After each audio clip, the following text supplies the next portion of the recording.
Assalamualaikum warahmatullahi wabarakatuh. Selamat malam untuk mahasiswa-mahasiswi di semester 7 ini. Ketemu lagi dengan Ibu di mata kuliah Ekonomi Internasional. Untuk pertemuan ketiga ini, kita akan membahas materi yang baru, yaitu membahas tentang kebijakan ekonomi internasional dan perdagangan internasional, ya. Oke, Ibu harap kalian sudah mengunduh untuk slide materi pertemuan ketiga ini. Oke, kalau begitu untuk lebih jelasnya tanpa berlama-lama lagi kita langsung ke materi. Ibu akan share screen terlebih dahulu.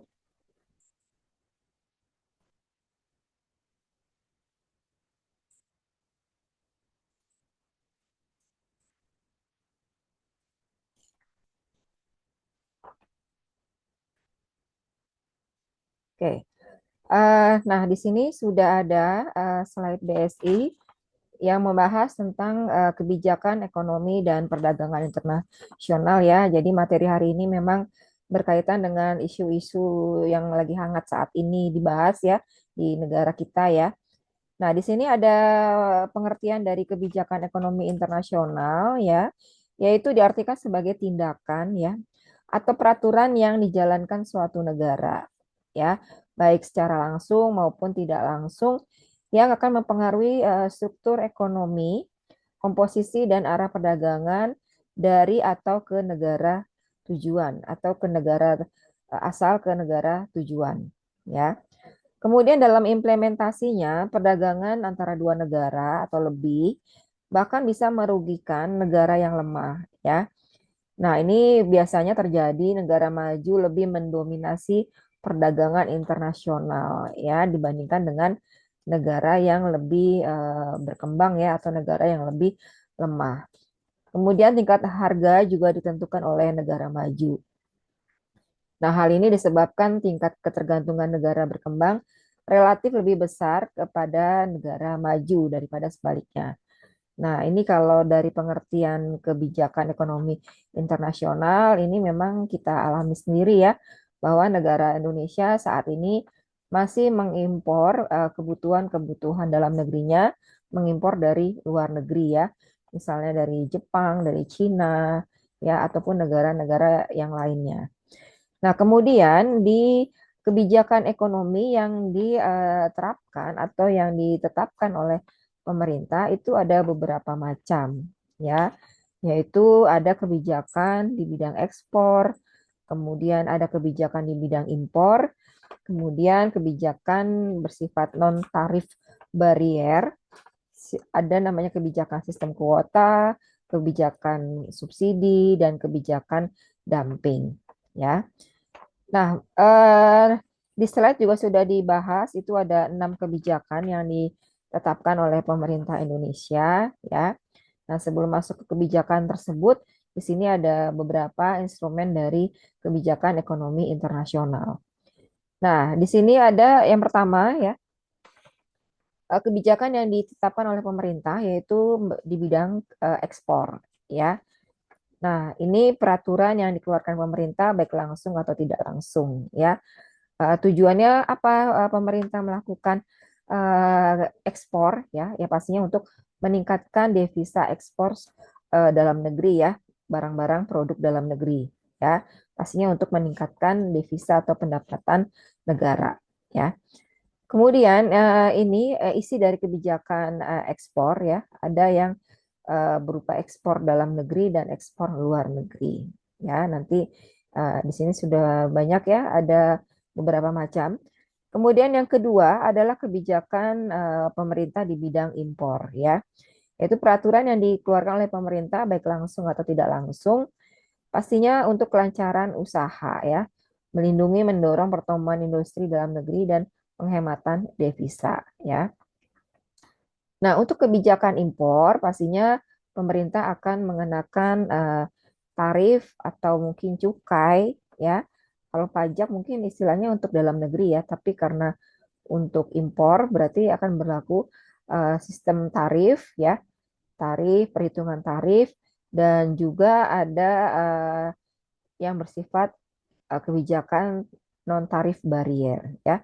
Nah, di sini kalau kalian perhatikan untuk yang kebijakan impor, saat ini isu yang lagi hangat adalah pemerintah masih mengimpor beras walaupun jumlahnya dibatasi. Kemudian ada lagi kemarin yang lagi hangat yaitu pemerintah masih saja mengimpor bahan bakar minyak ya, seperti itu.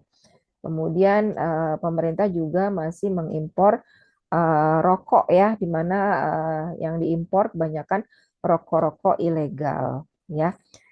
Nah, untuk barang-barang yang masuk dari luar ke dalam negeri ya, pasti pemerintah akan menerapkan bea cukai ya ataupun tarif ya. Nah, di sini ada beberapa tarif ya, ada yang berupa kebijakan tarif barier dan kebijakan tarif non barier ya.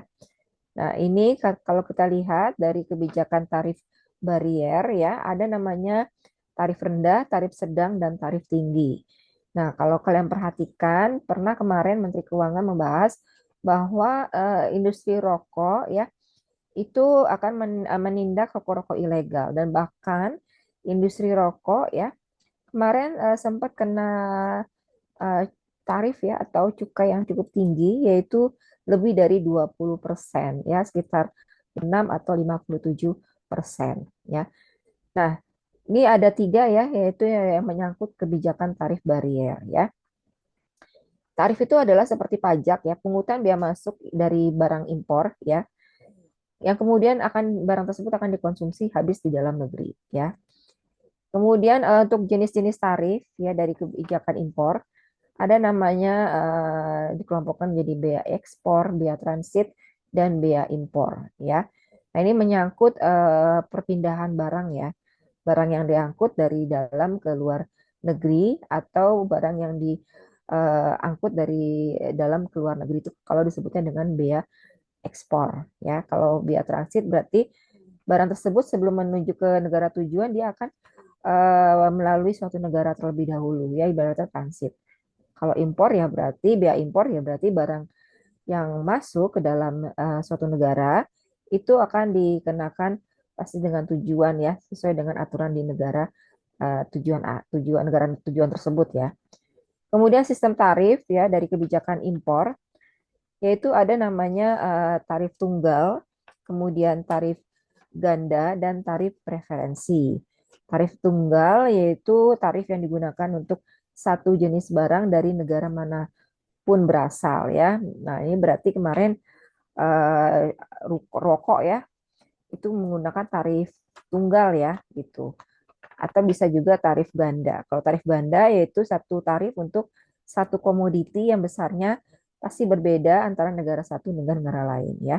Kemudian ada namanya tarif referensi, yaitu tarif yang ditentukan oleh lembaga organisasi tarif internasional atau General Agreement on Tariff and Trade.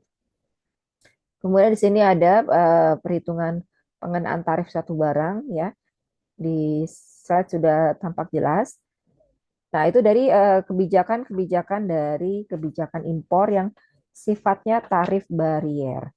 Ya, kemudian ada kebijakan non tarif barier yaitu kebijakan perdagangan ya yang menimbulkan distorsi sehingga pengurangan potensi manfaat dari perdagangan internasional tersebut ya. Kemudian ada namanya kebijakan sistem kuota ya, ini pembatasan barang secara kuantitatif ya, dan pengeluaran barang juga dibatasi. Jadi barang masuk atau barang impor dan barang ekspor dari suatu negara itu dibatasi.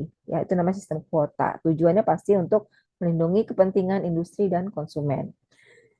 Kemudian ada lagi namanya kebijakan berikutnya adalah kebijakan subsidi ya.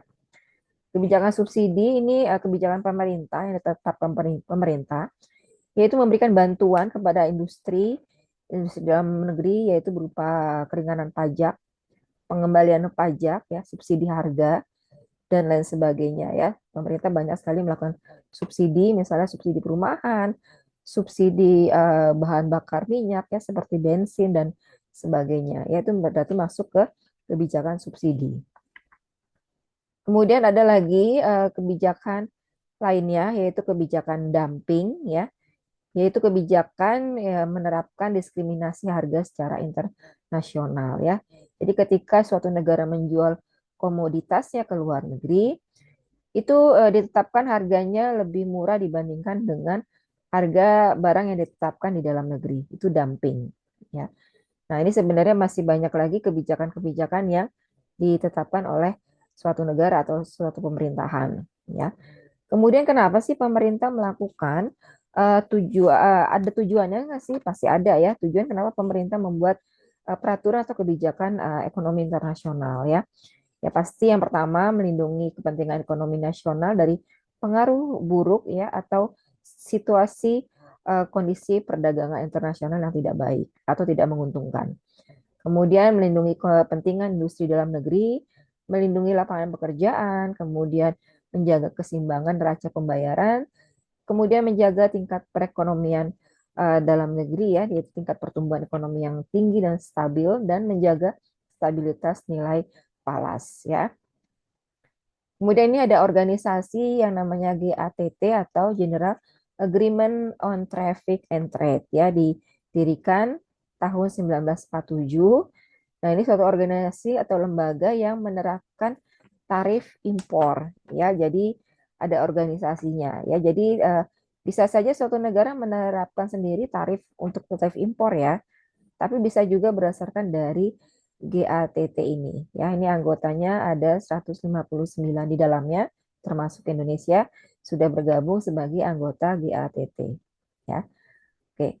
Kemudian ini prinsip-prinsip pokok di dalam organisasi GATT. Jadi GATT itu istilahnya dia menerapkan ya tarif barier maupun non tarif barier. Ya, oke. Nah, ini bisa kalian baca kembali detailnya. Jadi Ibu hanya membahas ringkasan atau rangkuman dari pertemuan keempat ini. Maaf, ke pertemuan ketiga ini. Kemudian ini ada visi dan misi pemerintah kita. Ya, tahu sendiri Indonesia mempunyai visi yaitu menuju Indonesia 4 ya di tahun kalau tidak salah tahun 2045 ya. Oke, mungkin itu ringkasan Ibu untuk hari ini untuk pertemuan ketiga. Oke, mungkin dari kalian jika ada yang mau ditanyakan, silakan ditanyakan nanti ya di ruang grup WA. Nanti kita bahas atau kita diskusi seputar kebijakan-kebijakan yang sudah ditetapkan oleh pemerintah sampai saat ini, apakah berjalan cukup efektif atau kurang efektif. Oke, kalau gitu Ibu akhiri untuk pertemuan hari ini. Wassalamualaikum warahmatullahi wabarakatuh.